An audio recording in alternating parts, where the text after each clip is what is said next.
ખેડાના મહેમદાવાદના વાંઠવાડી ગામમાં તંત્રનું એક્શન સામે આવ્યું છે। ભ્રષ્ટાચારની કેનાલ પર ફરી વળ્યું છે તંત્રનું બુલડોઝર।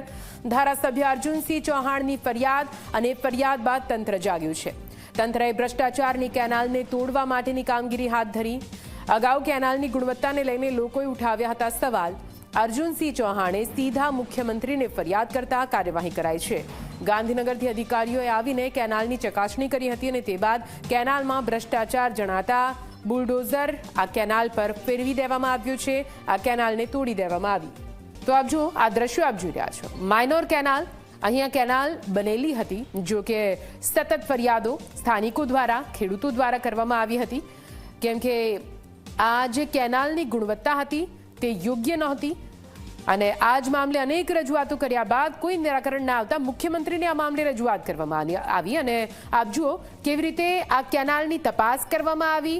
કેનાલમાં ભ્રષ્ટાચાર થયો હોવાનું સામે આવતા, ગુણવત્તા અયોગ્ય હોવાનું સામે આવતા અહીં દાદાનું બુલડોઝર ફરી વળ્યું છે। લગભગ આ પ્રકારની પહેલી ઘટના છે અને એક મોટો સંદેશ અહીંયા ભૂપેન્દ્ર દાદાએ ચોક્કસથી એ તમામ ભ્રષ્ટાચારી કોન્ટ્રાક્ટરોને આપી દીધો છે કે આ પ્રકારની કામગીરી હવે નહીં ચલાવી લેવાય।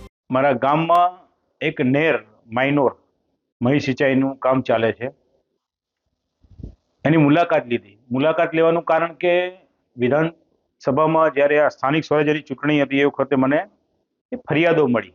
આ ફરિયાદમાં સૌથી મોટી ફરિયાદ આ જે કેનાલનું કામ ચાલે છે એમાં તકલાદી કામ છે, ગુણવત્તા યુક્ત કામ નથી, આવી જાણકારી મળી।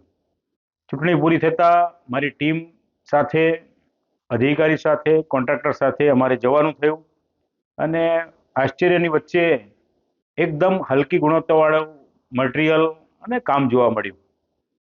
અમે અધિકારીને વાત કરી છે અને ગઈકાલે સીએમ સાહેબને પણ આ રજૂઆત કરી છે।